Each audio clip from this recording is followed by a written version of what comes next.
এক বছরের জমজমাট প্রেম, আর তার মধ্যেই প্রেমিক প্রেমিকার মধ্যে হঠাৎ আগমন ঘটেছিল তৃতীয় ব্যক্তির, জানিয়ে শুরু হয়েছিল সম্পর্কে জটিলতা। প্রেমিকাকে মায়ের নামে ইএমআইয়ে আইফোনও কিনে দেওয়া হয়েছিল, তবুও সম্পর্ক স্বাভাবিক হচ্ছিল না। অবশেষে সোশ্যাল নেটওয়ার্ক মাধ্যমে প্রেমিকাকে বোঝাতে না পেরে হতাশায় আত্মঘাতী হলো এক তরুণ। উত্তর 24 পরগনার অশোকনগর দেবীনগর রাহাপাড়ার ঘটনা। আহত যুবকের পরিবারের তরফে ইতিমধ্যেই আত্মহত্যায় প্ররোচনা দেওয়ার লিখিত অভিযোগ দায়ের হয়েছে তরুণী ও তার পরিবারের বিরুদ্ধে। অশোকনগরের দেবীনগর এলাকায় দুই বাড়িতেই জানাশোনা ছিল, চলত যাতায়াত, এমনকি খাবার বিনিময়। একই পাড়ায় দুজনের বাড়ি। বছরখানেক ধরে চলা সম্পর্ক তবুও টিকল না। বেশ কিছুদিন ধরেই মনমলা ছিল বছর 22-এর প্রেমিক সায়ক চক্রবর্তী। গতকাল দুপুরে নিজের ঘরের মধ্যেই মায়ের শাড়ি গলায় জড়িয়ে ফ্যান থেকে ঝুলে পড়েন তিনি। পাড়া প্রতিবেশীরা দরজা ভেঙে তার মৃতদেহ উদ্ধার করে। গতকাল রাতেই অশোকনগর থানায় প্রেমিকা ও তার পরিবারের বিরুদ্ধে অভিযোগ দায়ের হয়েছে।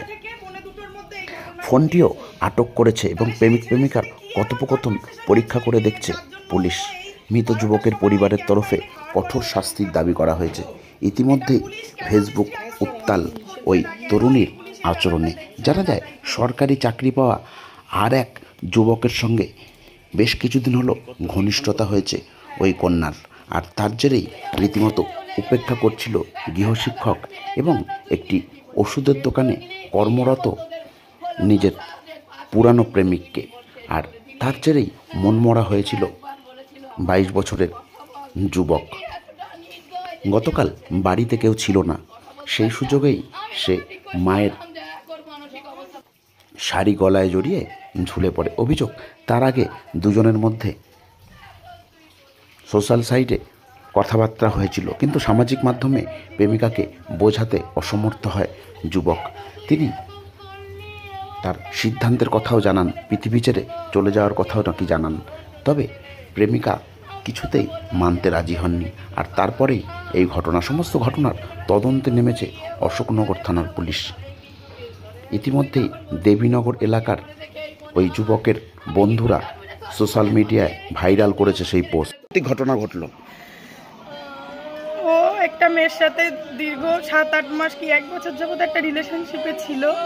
তো মেয়েটি রিসেন্ট 15 দিন ধরে ওকে খুব মানসিক নির্যাতন করছিল। ওর সাথে কথা বলবে না, ওর সাথে কোনো সম্পর্ক রাখবে না। যে আমরা শুনতে পাই মেয়েটি একটি অন্য একটা ছেলের সাথে সম্পর্কে জড়িয়েছে, সেই কারণে ওর সাথে এরকম করছিল। কিন্তু এদিকে ওর আমাদের এই বাড়ির সাথে দুই বাড়ির যাতায়াত, খাবার দাবার নেওয়া, টোটাল আতিথেয়তার সম্পর্ক সবটাই ছিল। কিন্তু তারপরে মেয়েটার মা এবং বাড়ির লোক সবাই সব জানতো। আমাদের এই পাড়া বলুন, ওই পাশাপাশি পাড়াই আমাদের দুই পাড়ার লোক সব জানতো, সবাই দেখেছে। কিন্তু এখন ওর সাথে ও কদিন ধরে এরকম কথা বলছেন? 15 ধরে ও নাকি এরকম করছিল। আমরা ঠিক জানতাম না, আমরা একটু দূরে থাকি, তো এই ঘটনার পর জানতে পারলাম। দিন 15 ধরে ওকে, কিন্তু দিন 15 ধরে যদি করে থাকে, গত সপ্তাহে ওরা ওয়াটার পার্ক থেকে ঘুরে এসছে, তাহলে যখন ওর সাথে থাকবেই না, ওর সাথে সম্পর্কে থাকবেই না, তাহলে ওর সাথে কেন ওয়াটার পার্কে গেল?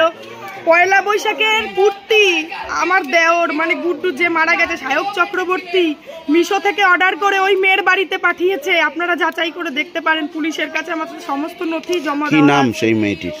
মেয়েটির নাম শ্রেয়া ধর। কতদিনের রিলেশন? আমরা জানি 7-8 মাস থেকে 1 বছর, তার আগে থেকে কিনা আমরা বলতে পারবো না। কার কার বিরুদ্ধে অভিযোগ জানানো হয়েছে? ওদের মেয়ের মা সবটা জানতো। এদের বিরুদ্ধে আমাদের থানায় মেয়ে এবং মেয়ের মা দুজনের বিরুদ্ধে লিখিত অভিযোগ আমরা করেছি। কি চাইছেন? আমরা চাইছি, আমরা তো গ্যার ফিরে পাবো না, কিন্তু ওর যাতে পর্যাপ্ত শাস্তি হয়। পুলিশ এখনো পর্যন্ত, আমরা এফআইআর করে এসেছি রাত 10টায়, এখন বাজে 10টা 23, এখনো পর্যন্ত পুলিশ কোনো ভেরিফিকেশনে আসেনি যে 1টা 21 যেই মেয়েটাকে মেসেজ করলো, যেই মেয়েটাকে কি মেসেজ করেছিল লাস্ট? তুমি একবার কথা বলো আমার সাথে, আমি সুইসাইড করব, আমি তাহলে এটাই করছি, তুমি যখন এটাই চাও আমাকে আর কোনোদিনও দেখতে পাবে না। আমি আমার সাথে লাস্ট একবার দুপুরে, হ্যাঁ কালকে, এবং ও সিলিং এ ফ্যানের সাথে কাপড় পেঁচিয়ে সেই ছবি মেয়েটিকে পাঠায়। তো মেয়েটি তো তখন বাড়িতে জানাতে পারতো, তাহলে তো আমরা ওকে বাঁচাতে পারতাম। এবং পুলিশের কাছে এই সমস্ত নথি জমা দেওয়ার পরে পুলিশ এখনো পর্যন্ত কোনো ভেরিফিকেশনে আসেনি মেয়েটির বাড়িতে যে তোমার সাথে